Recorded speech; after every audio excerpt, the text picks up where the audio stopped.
Hi friends, இன்றைக்கி வீடியோவில் நம்ம பார்க்க போகிற ரெசிபி என்னென்னு பார்த்தீங்கன்னா, ஒரு கப் அளவுக்கு பாசிப்பருப்பை வச்சுட்டு பாயசம் தாங்க செய்ய போகிறேன். வாங்க ஃப்ரெண்ட்ஸ், இந்த பாயசத்தை எப்படி செய்யலாம்னு சொல்லிட்டு வீடியோவில் போய் பார்த்துடலாம்.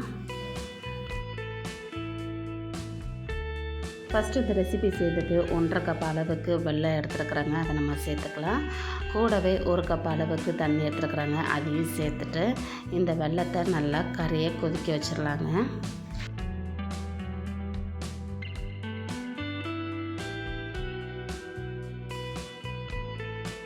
இப்போ பாருங்கள், இந்த வெல்லம் வந்து நல்லா கரைஞ்சி கொதிச்சு வந்துடுச்சு. இப்போ நம்ம ஸ்டவ் ஆஃப் பண்ணிவிட்டு இதை தனியாக எடுத்து வச்சுக்கலாங்க. இப்போ ஒரு பேனில் 1 கப் அளவுக்கு பாசிப்பருப்பு எடுத்துருக்குறேங்க, அதை நம்ம சேர்த்துக்கலாம். இதை ஸ்டவ் லோ ஃப்ளேமில் வச்சுட்டு நல்லா வறுத்து எடுத்துக்கலாங்க. இது நல்லா மணமாக வரும், அந்த அளவுக்கு நம்ம வறுத்து எடுத்துக்கலாம். கலரும் நல்லா சேஞ்ச் ஆகிட்டு வரணும். இப்போ பாருங்கள், இந்த கலர் எல்லாம் நல்லா மாறி இருக்குது, நல்லா வறுபட்டு வாசனையாக இருக்குது. இப்போ இது நம்ம வேறு ஒரு பாத்திரத்துக்கு மாற்றிக்கலாம். இப்போ இது ஒரு குக்கரில் நான் மாற்றி வச்சுருக்குறேங்க. கூடவே 1/2 கப் அளவுக்கு கடலைப்பருப்பு எடுத்துருக்குறாங்க. இப்போ தண்ணி ஊற்றிட்டு 3 தடவை கழுவி எடுத்து வச்சுருக்குறேன். 1/2 மணி நேரம் ஊற வச்சுருக்கிற ஜவ்வரிசியும் சேர்த்துருக்குறாங்க. சேர்த்துட்டு 3 கப் அளவுக்கு தண்ணியை எடுத்துருக்குறேன், அதையும் நம்ம சேர்த்துக்கலாம். விசில் வச்சுட்டு 2 விசில் விட்டு எடுத்துக்கலாங்க. இப்போ 2 விசில் வந்துட்டு நான் எடுத்து வச்சுருக்குறேங்க. இப்போ ஒரு கரண்டியை வச்சுட்டு லைட்டாக மசிச்சு விட்டுக்கலாங்க.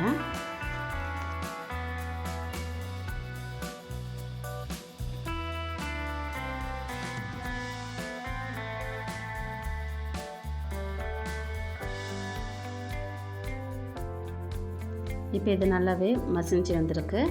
இப்போ நம்ம காய்ச்சி ரெடி பண்ணி வச்சுருக்கிற வெல்லத்தை வடிகட்டி எடுத்து வச்சுருக்குறாங்க, அதை நம்ம சேர்த்துக்கலாம். சேர்த்துட்டு நல்லா கலந்து விட்டுக்கலாங்க.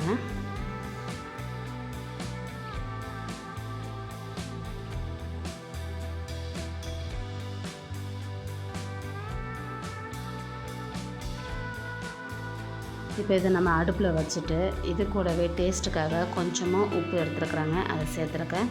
வாசனைக்காக ஒரு 4 ஏலக்காயை இடித்து எடுத்து வச்சுருக்குறேன், அதையும் சேர்த்துக்கிறேன். சேர்த்துட்டு நல்லா கலந்து விட்டு மிக்ஸ் பண்ணி வச்சுக்கலாங்க.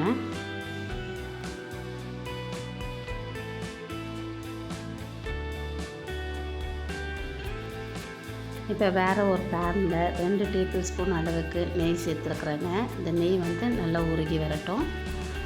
நெய் நல்லா உருகினதுக்கப்புறமா இதில் முந்திரியும் திராட்சையும் கொஞ்சமாக எடுத்துருக்குறேன், அதை நம்ம சேர்த்துக்கலாம்.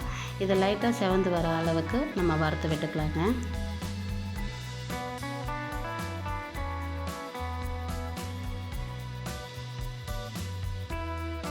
இப்போ இந்த முந்திரி திராட்சை நல்லா வறுபட்டுடுச்சு. இது வேறு ஒரு பிளேட்டுக்கு நம்ம மாற்றி எடுத்து வச்சுக்கலாங்க.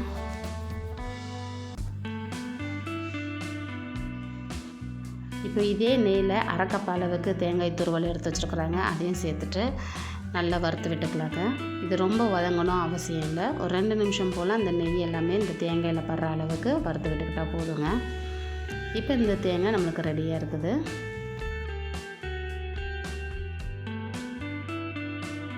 இப்போ வறுத்து வச்சுருக்கிற முந்திரியும் திராட்சையும் இந்த பாயசத்தோடு சேர்த்துடலாங்க.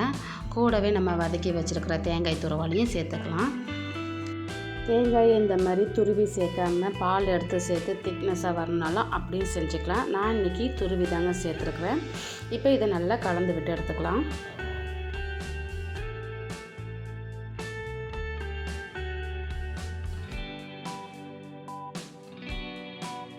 இப்போ பாருங்கள், இந்த பாயசம் வந்து நம்மளுக்கு ரெடியாக இருக்குது.